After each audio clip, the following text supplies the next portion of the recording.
ঐতিহাসিক আরাফার ময়দান, মানে এখান থেকেই রাসূল সাল্লাল্লাহু আলাইহি সাল্লাম বিদায় হতে ভাষণ দিয়েছিলেন তার সাহাবীদের সামনে, যেটা যুগ যুগ ধরে এখনও রয়েছে এবং পৃথিবী যতদিন রয়েছে সেই ভাষণটি অমলিন রবে। বিশেষ এক টানে মানুষ এখানে চলে আসে বাহে, প্রত্যেকে পাহাড়ে দাঁড়িয়ে রয়েছে এবং পাহাড় থেকে দোয়া করতেছে নিজেদের মতো করে, কারণ এটা হচ্ছে জাবালের রহমত, মানে রহমতের পাহাড়।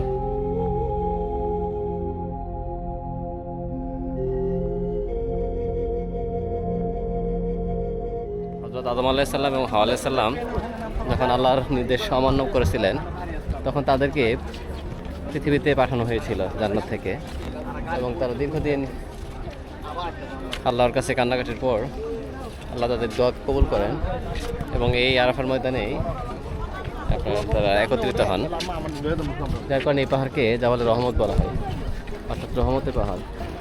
সারা পৃথিবী থেকে অসংখ্য মুসলিম এক অদৃশ্য টানে এখানে চলে আসে।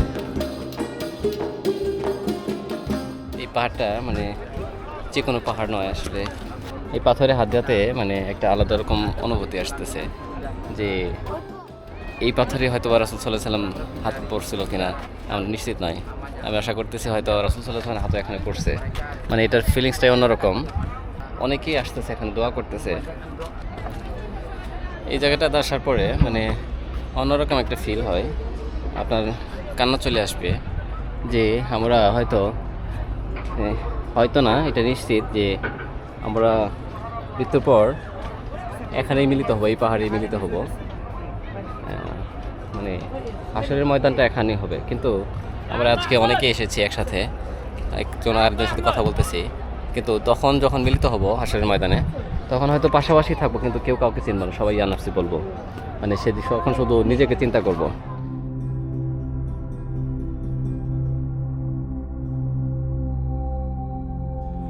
এখানে কষ্ট হচ্ছে হয়তো উঠতে, কিন্তু মানে এখানে যে জায়গাটা এটা সেই কষ্টের তুলনায় আসলে কিছুই না, আলাদা একটা ফিল আসে। আপনার অনেকে নামাজ পড়তেছে, দোয়া করতেছে।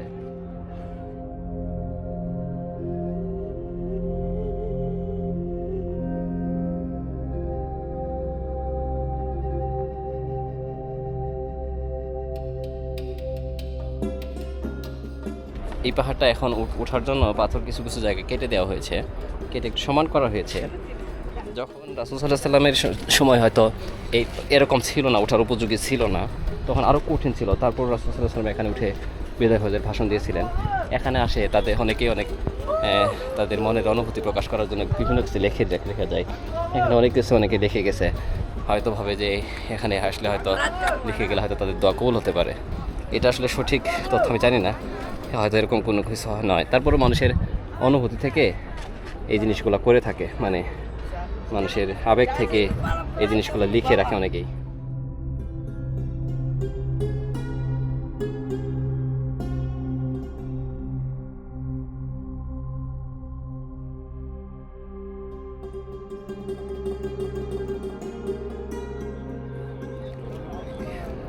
এখানে স্পষ্টভাবে বলে দেওয়া রয়েছে যে এটা যে আসলে এখানে নামাজ পড়া বা সেজদা করা, এখানে দোয়া করা, এগুলো নিষিদ্ধ। আসলে নিষিদ্ধ মানে এগুলোর কোনো সুস্পষ্ট বিধান নেই যে এগুলো আসলে রাসূল সাল্লাল্লাহু আলাইহি সাল্লাম করেছেন কিনা বা সাহাবীরা করেছেন কিনা।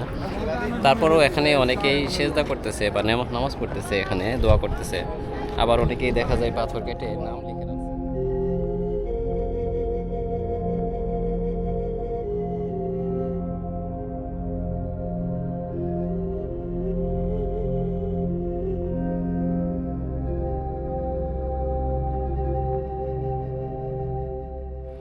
তো কিয়ামতের দিন হাশরের ময়দানে আমরা সবাই এখানে মিলিত হব।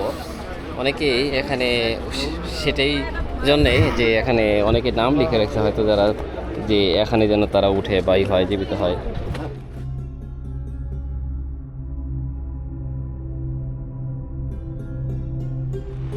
এই পাহাড়কে ঘিরে আরও অনেক কর্মযজ্ঞ চলতেছে, মানে এটা এক্সটেনশন হচ্ছে। সৌদি আরব যে প্রসারিত মানে ডেভেলপ হচ্ছে, তার এই কাজকর্মগুলো দেখলেই বোঝা যায়। প্রত্যেকটা এলাকা পাহাড় কেটে কেটে মানে বিভিন্ন জিনিস বানানো হচ্ছে, মানে সেটা শিল্প হোক বা পর্যটন হোক, মানে এগুলো বৃদ্ধি করা হচ্ছে। প্রত্যেকটা জায়গায় দেখা যায়, আসার সময় রাস্তায় বিভিন্ন জায়গায় চোখে পড়ে যে এগুলা সম্প্রসারিত হচ্ছে এই জায়গাগুলো। এখানে মানে একটা জিনিস দেখা গেল যে জায়গাটাতে আসলে এখানে উঠে নামাজ পড়া বা দোয়া করার কোনো বিধান রাসূল সাল্লাল্লাহু আলাইহি ওয়াসাল্লাম বলেননি, বা সাহাবীরাও এটা কোনো এর সুস্পষ্ট কোনো দলিল নেই। তারপরেও অনেকেই দোয়া করতেছে, বা যেহেতু এটা রহমতের পাহাড় ওই জন্যই দোয়া করতেছে। কিন্তু এখান থেকে নামাজ পড়া বা ওই পাথরে চুমু দেওয়া এগুলা আসলে ওখানে নিষেধ করে দেওয়া, তারপর অনেকেই করতেছে, মানতেছেন আসলে। আসলে এখানে আসার পরে আবেগটাকে ধরে রাখতে পারে না মানুষ, অনেক জিনিসকে নিজের অজান্তেই এই জিনিসগুলো করে ফেলে।